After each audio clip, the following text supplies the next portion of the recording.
Jika memang sudah tidak ada nadi, tidak ada nafas, lakukan pijat jantung dan bantuan nafas. Kalau ternyata dia tidak ada nadi tapi masih ada nafas, ya pijat jantung saja dengan frekuensi masih sama 100 sampai 120 kali per menit. Kalau ternyata nadinya masih, nafasnya yang ada ini, cek ulang untuk airway-nya, breathing-nya. Kalau aman, breathing atau pakai mouth-to-mouth silahkan. Datanya dulu sampai sini.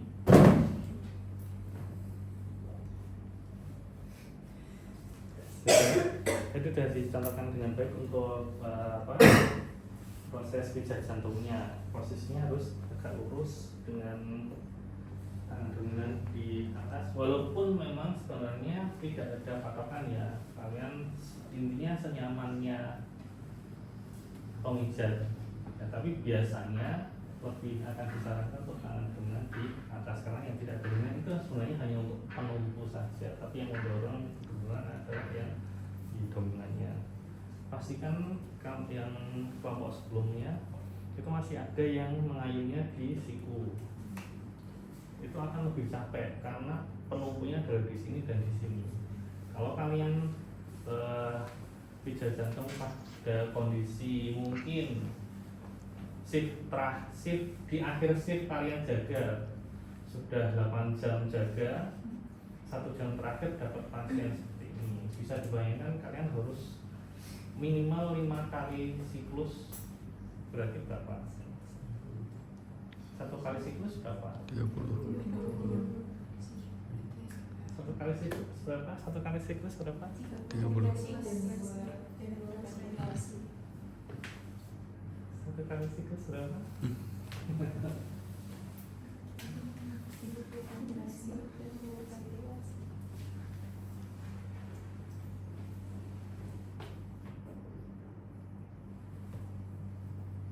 Rasio kompresinya 30/2. Dalam 2 menit itu nanti ada 5 siklus. Berarti 120, 150. Ikut ya, berarti 5 kali siklus itu kalian harus cek lagi. Dan 5 kali cek itu baru kita baru dalam tanda kutip normally bisa kita nyatakan nanti kondisi akhirnya seperti apa. Tetapi selama masih banyak orang yang bisa pijat jantung dan resusitasi, ya pedomannya adalah sampai penolong tidak mampu. Jadi memang semakin banyak di situ yang bisa nolong, ya lanjut aja terus sampai pasien sadar atau memang pasien RSC. Tapi kalau memang sekiranya sudah kita semua, ya minimal 5 kali 5 biasanya kita 5 kali 5 jadi 25 terus itu kita jadi 10 menit lah, kita coba 10 menit. Kalau 10 menit kalau tidak bisa, kita belum bisa memastikan apakah kita cek tanda-tanda vitalnya, pupilnya migrasi atau tidak, nafasnya masih atau tidak, nadi, EKG ulang, biasanya di 5 kali 5 jadi kurang lebih 10 menit. Tapi kalau kalian di ACLS, ya terus sampai selama petugas atau penolong itu masih bisa, ya terus sampai itu tadi ya. Oke, terus apa lagi? Oh, tadi kan untuk airway breathingnya kan kalau bisa ini sudah diposisikan dulu. Ada 3 manuver kan sebenarnya. Head tail ini ini kan ini head tail, chin lift, atau hanya sekedar jaw thrust. Jaw thrust itu diangkat ke atas, ininya diangkat ke atas. Kalau chin lift kan seperti head tail, ini didorong di jidat ya, terus ini di. Nah, tadi jangan gini. Kalau bisa posisinya, karena ini kan sudah seperti ini. Ini posisinya kita sambil gini. kita sambil lihat ketika kita tiup dadanya ngembang atau enggak. Kalau yang gini kan kita nggak tahu masuk enggak nih udara yang kalian tiupkan. Nah ini sambil dicintil, silakan di hidung. Kalau di hidung berarti ini harus apa? Tertutup. Atau kalau yang pakai mulut ya ini ditutup. 2 kali. Sambil lihat pengembangan dadanya. Ya, terus habis itu lanjut lagi pijat jantungnya 5 kali 30 lagi terus 30 ini terus sampai 5 kali kemudian cek nadi belum lanjut lagi sampai penolong tidak mampu lagi.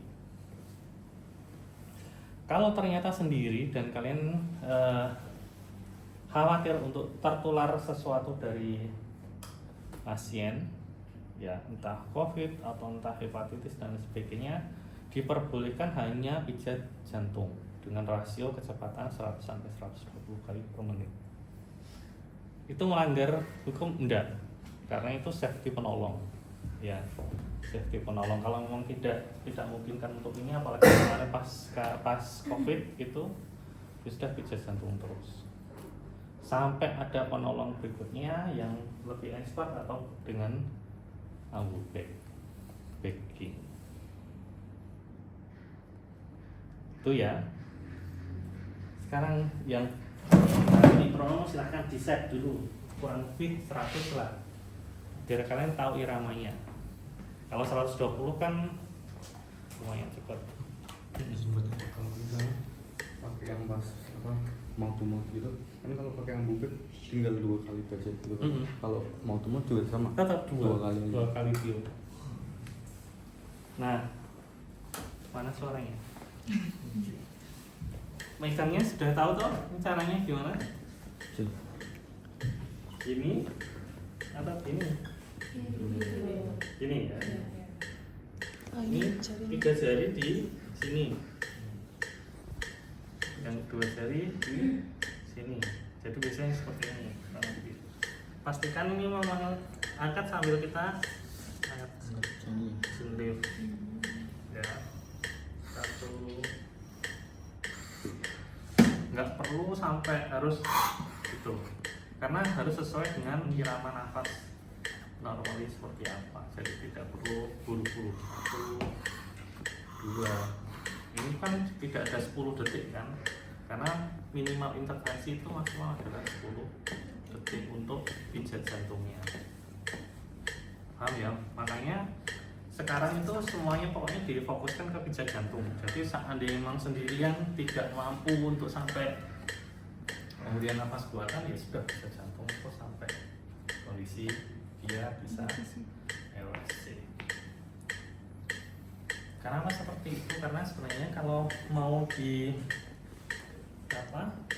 ini tidak optimal tanpa pijat jantung, dia kan juga oksigennya tidak akan kebawa sampai ke otak.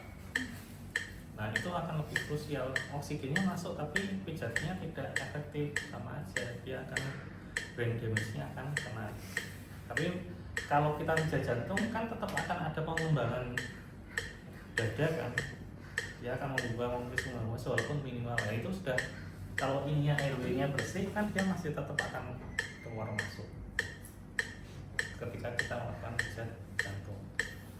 Nah, jadi sekarang lebih benar-benar difokuskan lebih ke pijat jantung dulu gitu ya.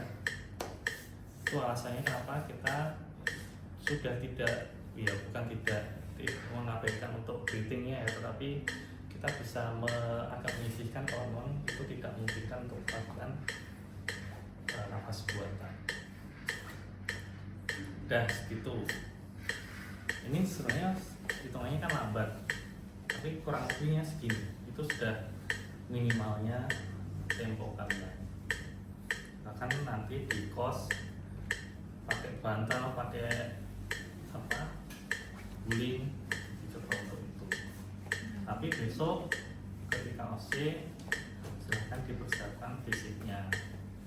Jadi sebelum OC latihan kardio dulu atau latihan beban dulu.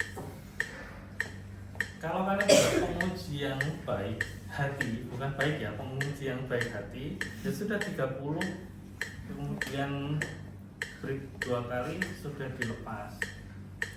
Tapi kalau ada penguji yang baik, kalau sampai kalian belum bisa pijat jantung, iramanya belum tepat, ininya belum tepat, bisa jadi beliaunya akan terus sampai kalian dapat yang benar. Nah, pilihannya adalah ditunggu sampai benar atau sudah 30 tapi nggak lulus. Kan gitu. Jadi terus terang kalau saya pribadi saya agak pelit nilai di sini karena ini taruhannya nyawa. Kalau skill yang lain itu masih skill dasar ya, dalam artian acting ya itu nanti butuh proses. Kalau terjadi infeksi kan tetap akan butuh waktu. Tapi ini skill yang on the spot dan kalian harus bisa. Jadi nanti ya silahkan masing-masing penguji punya ini sendiri-sendiri. Ada yang baik hati langsung oke, ya sudah dinilai. Tapi ada juga yang benar-benar dilihat sampai ada yang sampai mengingatkan dalam hal yang baik. Ininya dinaikin coba frekuensinya kurang dalam atau masih. Nah, ada yang kurang dalam ini cuma ini. Ini harus benar-benar 5 sampai 6 cm ya turunannya. Dan ketika lepas itu benar-benar maksimal, tapi kita sampai tanggalnya tidak boleh terlepas. Jadi namanya recoil sempurna. Jadi kalau masih seperti ini, itu misal ini terlalu cepat kan, terus ini masih belum recoil, masih ditekan lagi, itu juga salah.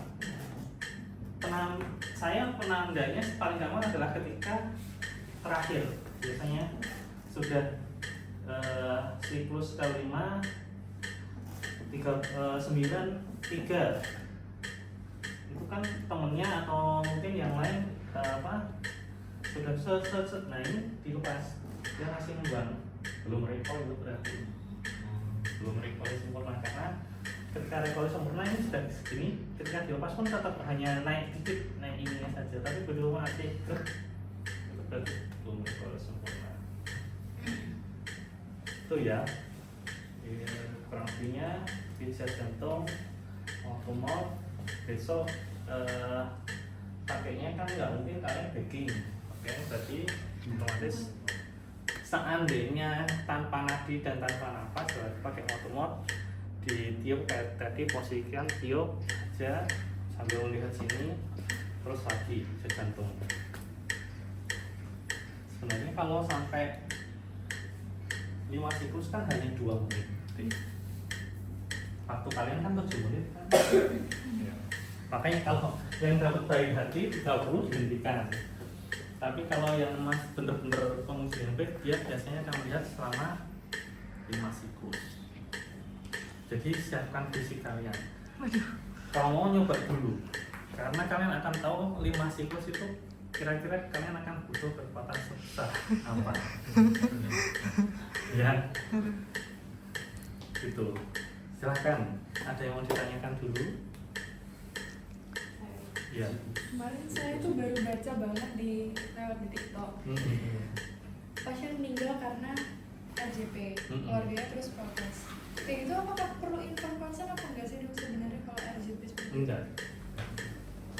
Ya kalau dia ada, memang keluarga tidak menginginkan itu diresusitasi, itu harus tanda tangan. Tapi selama itu tidak ada, silahkan ditawarkan dulu. Atau ditanya, bukan ditawarkan sih, Pak saya lakukan resusitasi ya, sudah cukup itu aja. Kalau beliau menganggap iya sudah kita lakukan, tidak perlu yang tertulis. Tapi kalau di jalan, ya mau nggak mau kita harus tolong Pak, nggak mungkin. Kasus kedua, kalau terjadi fraktur, bagaimana? Ya tidak apa-apa, itu memang suatu resiko untuk resusitasi. Dulu pernah ada yang mencoba menuntut ketika dilakukan resusitasi, kemudian ternyata memang tidak berhasil. Kemudian ketika proses pemandian jenazah kan memang jadi kelihatan ada mungkin fraktur dan lain-lainnya. Menurut nggak bisa, karena itu memang sudah resiko dan itu sudah kegawat daruratnya lebih utama daripada terjadinya faktor tersebut. Nggak masalah. Kecuali kalau memang over ya, dalam keluarga mungkin melihat langsung itu over. Jadi mungkin neonatus harusnya cuma gini kan saja, kalian sampai gini gitu misalnya, itu kan jelas menyalahi. Tapi selama prosedurnya itu sudah bagus dan itu terjadi faktor, nggak masalah sebenarnya, masih bisa kita pembelaan sebagai tenaga kesehatan masih bisa. Jadi tapi asal prosedurnya memang sudah betul. Nah, ini kan masih basic, jadi hanya paling 5 siklus. Tapi kalau kalian besok sudah advance ACLS, ATLS, ya akan ada lanjutannya. Oh, masih ini masih apa? Tidak ada denyut, ya terus. Kemudian tiba-tiba dilakukan cek, jadi iramanya apa? Harus di shock atau apa? Nanti kan harus hafalan. Kalau sekarang tinggal pakai AED, tapi kan kalau di ACLS nggak bisa kita mengandalkan AED. Karena AED tidak ada di semua tempat, bahkan di Indonesia yang harusnya ada pun belum ada. Harusnya terminal, bandara, fasilitas umum dengan tingkat fasilitas yang tinggi harus punya AED. Satu kantor tuh biasanya harusnya punya satu AED. Jadi di Indonesia masih belum bisa seperti itu. Ada yang ditanyakan lagi? Sekarang kita lihat AED-nya gitu. Ini juga manekin AED. Jadi bukan untuk digunakan. Nah, ini ada 2 pad. Ya. 2 pad.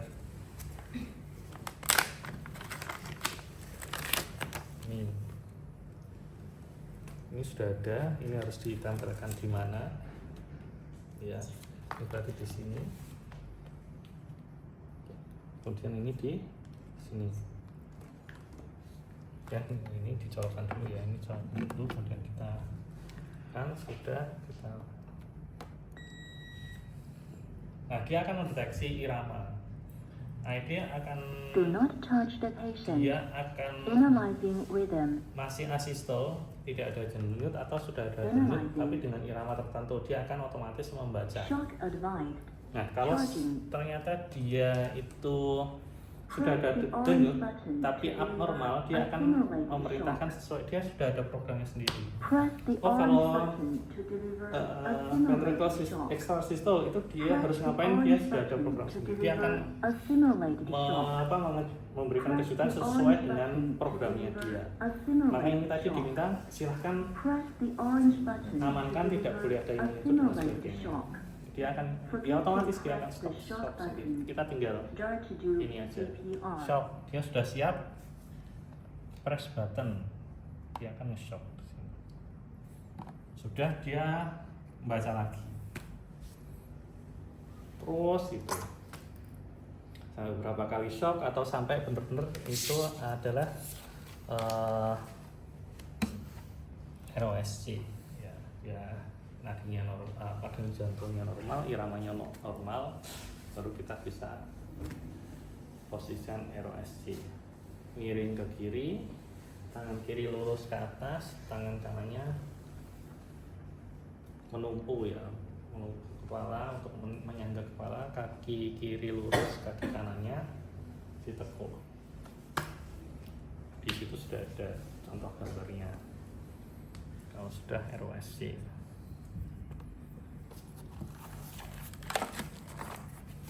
Langsung relive gitu dong. Kalau pas relive gitu dong, kan ditekan kayak gitu berarti ini ada resiko patah gitu, tetap dilanjut. Iya, dilanjut. Oke, ngeri sih. Nah, kita kan nggak tahu ya, ada beberapa pasien memang kekuatan tulangnya mungkin tidak sesuai dengan normal, atau mungkin pasien sebenarnya dia sudah punya tahu itu osteoporosis. udah ada berita belum asistol Ya sudah. masih asistol aja. Nah, nanti kalau sampai dia nge-shock.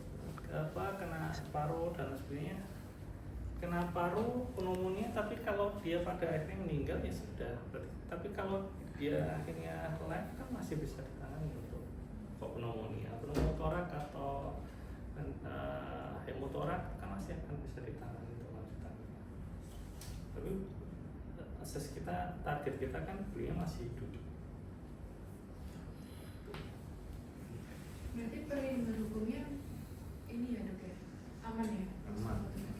Oh, sudah. Ya itu tadi, asal semuanya sudah, prosedurnya sudah sesuai, insyaallah. Dok mau bertanya, nanti kan ini ada, misal di checklist kan ada berteriak minta tolong. Nanti pada saat OC kita menyebutkan, selanjutnya saya akan meminta tolong gitu. Langsung Tolong. panggilkan ambulan atau panggil telepon. Kita drama banget.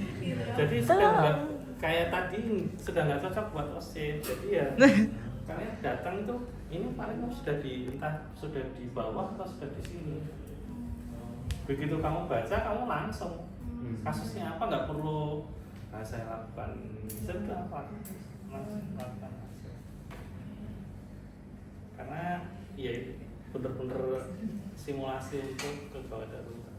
Berarti kalau posnya tetap harus ngomong gitu apa enggak ada? Atau langsung Gimana aja sih? Nah, Positivitas. saya memposisikan ini gini. Sudah. Ya kan sambil tapi langsung dilakukan gitu. Jadi bukan seperti ada pendahuluan saya mau enggak, dia langsung aja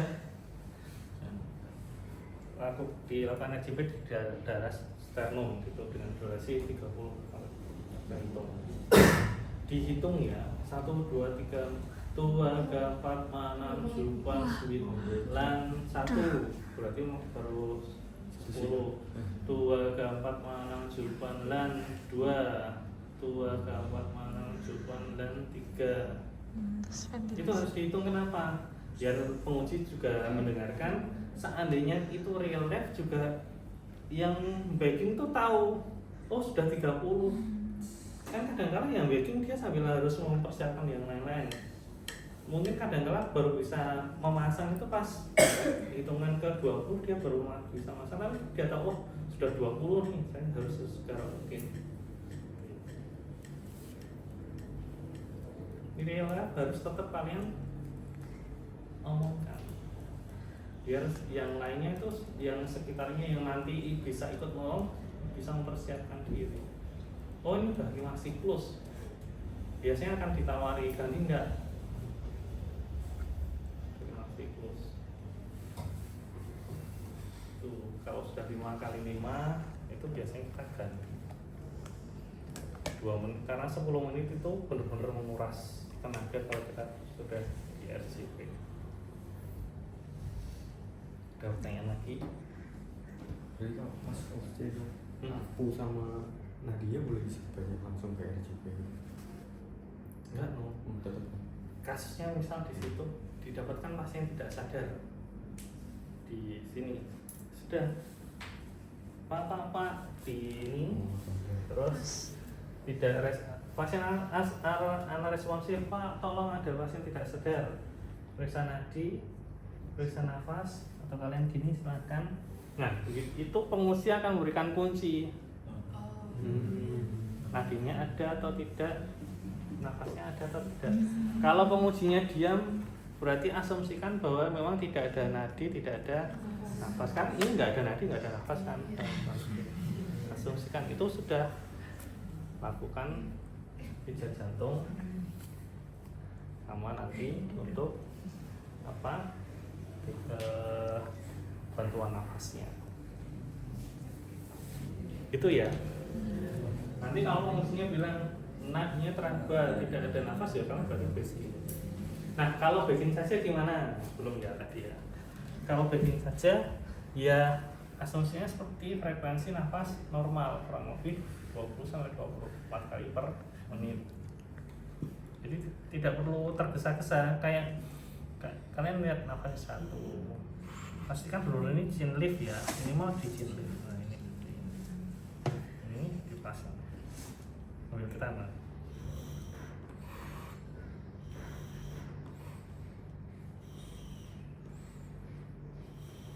Ini pun nggak harus, sebenarnya nggak harus sampai begini ya, sesuai dengan irama saja.